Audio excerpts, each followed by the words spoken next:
Kashi Meera police ने एक बड़े ठगी रैकेट का पर्दाफाश करते हुए 2 शातिर ठगों को गिरफ्तार किया है, जिन्होंने एयरपोर्ट और जेएनपीटी में गाड़ियां भाड़े पर लगाने का झांसा देकर 1375 लोगों से लगभग 20 करोड़ 60 लाख रुपए की ठगी की। आरोपी लोगों को हर महीने 55,000 से 75,000 तक किराया मिलने का लालच देते थे और उनसे गाड़ियां अपनी कंपनी के नाम पर फाइनेंस करवाते या सीधे कैश लेते थे। पुलिस ने आरोपियों के कब्जे से इनोवा, ब्रेजा, थार, अर्टिगा जैसी 246 महंगी गाड़ियां जब्त की है, जिनकी कीमत करीब 25 करोड़ रुपए बताई गई है। कुछ पीड़ितों से क्रिप्टो करेंसी में निवेश कराने के नाम पर भी लाखों रुपए ठगे गए हैं। पुलिस अब इस बात की जांच कर रही है कि ठगी के पैसों और गाड़ियों का इस्तेमाल कैसे और कहां किया गया।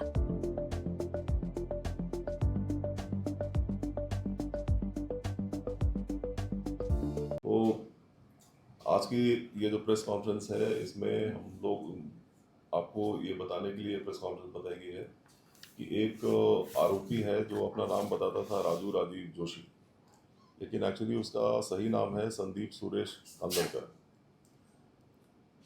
इस आरोपी के ऊपर में चीटिंग के पहले से भी बहुत सारे केसेस हैं।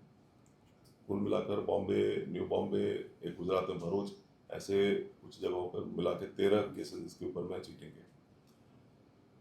इसने इस बार इसका जो मोडस था उसमें वो क्या करता था कि लोगों को संपर्क करके वो उनको ये कहता था कि मेरे पास में बॉम्बे एयरपोर्ट और जेएनपीटी यहाँ पे गाड़ियाँ हमको चाहिए जो हम रेंट पे देंगे, उसमें अगर आप चाहो तो आप इन्वेस्ट कर सकते हो, आपको उसका अच्छा बिटवीन 55,000 to 75,000 उसका रेंट हमको मिलने की उम्मीद है। अगर व्यक्ति पूरा पैसा इनको देता था तो एक गाड़ी ली जाती थी। अगर और शुरुआत के दौर में ये उनको कुछ पैसे देता भी था ताकि वो लालच में फंसते जाए और ज़्यादा से ज़्यादा लोगों को बताएं, बल्कि पॉन्जी स्कीम टाइप की। बाद में अगर कोई व्यक्ति पूरा पैसा नहीं देके कुछ पैसा देता था तो वो उनको फाइनेंस भी करवाता था और फिर गाड़ी उनके नाम पे एक ली जाती थी। कुछ जगहों पे ऐसा भी हुआ है कि पैसा लेता था और कोई गाड़ी वाड़ी भी नहीं होती थी। भाड़ा एयरपोर्ट या जेएनपीटी पे देने का कोई सिस्टम नहीं था, सिर्फ ये सब हवा में ही चलता था। इसने कुल अभी तक हमारे पास में जो इन्फॉर्मेशन अभी तक की है उसमें अभी तक 1,375 लोगों को उसने चीट किया था। 20 करोड़ 60 लाख रुपए की ये चीटिंग दिख रही है। इसमें आज पर तक हम लोगों ने ऑलरेडी 246 गाड़ियाँ हमने रिकवर की है इसमें, जिसकी कीमत 25 करोड़ है। इसमें जो मुख्य आरोपी है उसके अलावा एक दूसरा भी आरोपी है जो उसका साथीदार था, उसका नाम है सचिन सुनील तेटपुरे, यह दापोली रत्नागिरी का रहने वाला है।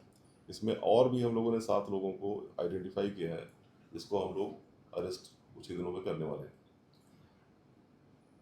इसमें हम लोगों ने इसके ऊपर पहले भी जो केसेस थे उसको ध्यान में रखते हुए कुल भारतीय न्याय संहिता सेक्शन 111(2)(b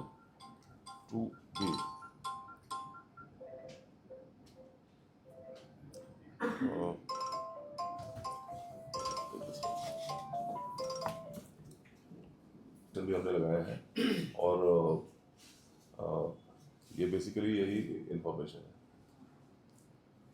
सर, इसमें 2 मामले सामने आ रहे थे। एक तो ये था कि जिनके नाम पे गाड़ियाँ हैं और कुछ ऐसे थे जिनके कुछ कंपनी के नाम पे गाड़ी जो मामला सामने आया कि कंपनी के नाम पे भी गाड़ियाँ, तो उनके नाम पे गाड़ियाँ उनको कब मिलेंगी? जो बाकी है जिनकी कंपनी के नाम पे गाड़ियाँ, उनके जांच किस प्रकार से होगी? तो कई कुछ केसेस में ऐसा था कि जो कुछ लोगों का सिविल स्कोर अगर कम है तो ये बोलता था कि कंपनी के नाम पर ही हम गाड़ी ले लेंगे, और कुछ केसेस में ऐसा था कि अगर सिविल स्कोर का इशू नहीं है तो उसके नाम पे डायरेक्टली गाड़ी लेते थे।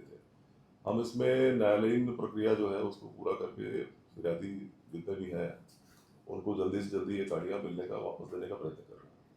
उसमें सर क्रिप्टो करेंसी कम समय में डबल पैसा 3 गुना पैसे ऐसे भी बात सामने आ रही था।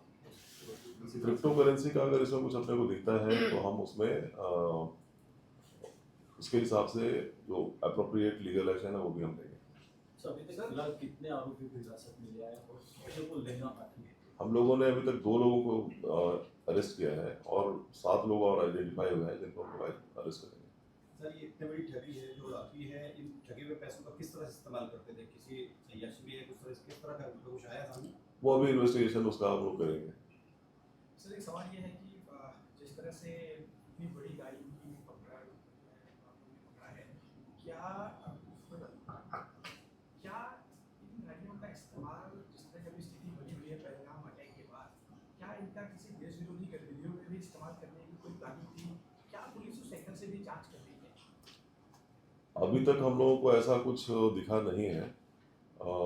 जो समझ में आ रहा है वो ये है कि ये प्योर इकोनॉमिक ऑफेंस है, लेकिन हम लोग हर तरीके से हर दिशा से इसका इन्वेस्टिगेशन करेंगे।